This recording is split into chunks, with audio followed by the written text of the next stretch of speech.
أصحابي الحلوين، عاملين ايه؟ أنا بحبكم خالص خالص. يلا النهاردة نتعلم مع بعض آداب الطعام. يعني إيه آداب الطعام؟ يعني التصرفات اللي لازم أعملها وأنا باكل. يلا نبدأ. أول حاجة يا أصحابي، لازم أساعد ماما وأشيل الحاجات الخفيفة معاها وأحطها على ترابيزة الأكل. تاني حاجة، منساش أغسل إيدي عشان تبقى إيدي نظيفة وحلوة. تالت حاجة يا أصحابي، إن أنا أقعد كويس على السفرة. يعني ما ينفعش أقعد فوق الترابيزة، ممكن الأكل يقع. لازم أبقى قاعدة كويس. رابع حاجة يا أصحابي، لازم أشكر ربنا على نعمة الأكل، لأن أكلنا ده نعمة وربنا أدهولنا. خامس حاجة يا أصحابي، ناكل بإيدينا اليمين، مش أفضل آكل بإيدي الاتنين وبهدل الدنيا. وبعد كده سادس حاجة يا أصحابي، لازم ناكل من الطبق بتاعنا ومن قدامنا، وما نقولش ايه لأ، هو ليه الأكل كده؟ ولا ينفع يا أصحابي آكل من طبق أي حد. أنا هاكل من الطبق بتاعي ومن قدامي. سابع حاجة يا أصحابي، أقفل بقي وأنا باكل. ما ينفعش وأنا باكل يا أصحابي أعمل إيه، بقي يبقى مفتوح والأكل فيه باين. ما ينفعش أبدا أبدا يا أصحابي. تامن حاجة يا أصحابي، ما اعملش صوت وانا باكل.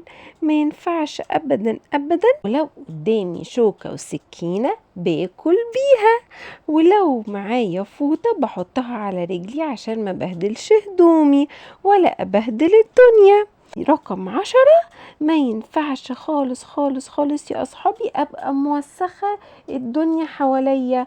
ألاقي ألاقي حاجة الأكل عمال يقع مني وابقى الدنيا متبهدلة. لأ أبدا أبدا، لازم أحافظ على نظافة المكان.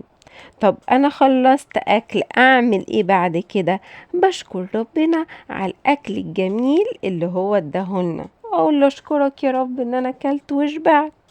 وبعد كده بشكر ماما على الأكل وأقول لها يا ماما تسلم ايدك، ده الأكل جميل، سلم ايدك يا ماما، ايه الأكل الحلو قوي قوي قوي ده، سلم ايدك، تعبتي معانا، شكرا خالص وربنا يخليكي لينا.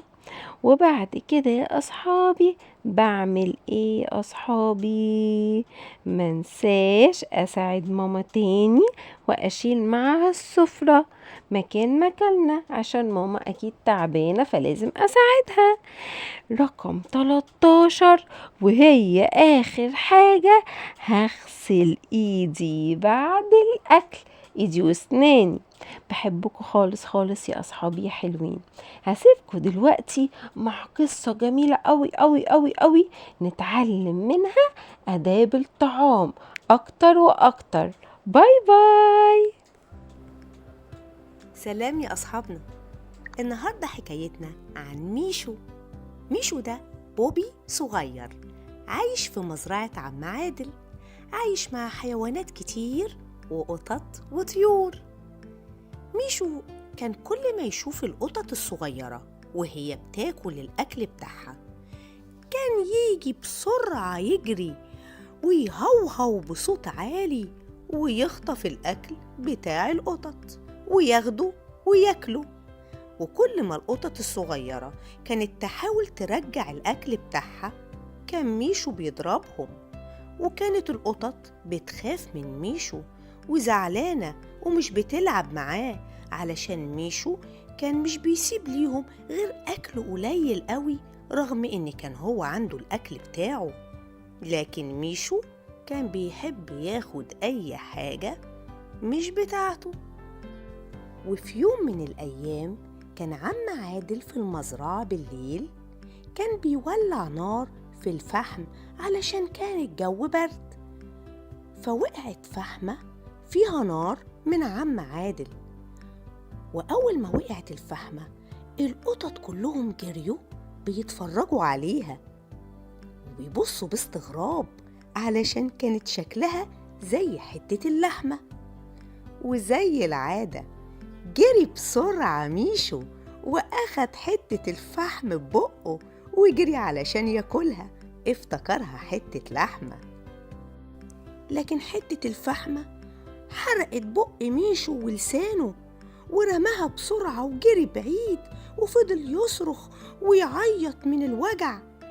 والقطط الصغيرة ضحكوا على ميشو علشان أخد جزاؤه. ومن يومها اتعلم ميشو إنه ما يعتديش على حق غيره، وما ياخدش حاجة مش بتاعته، وما يبقاش طماع.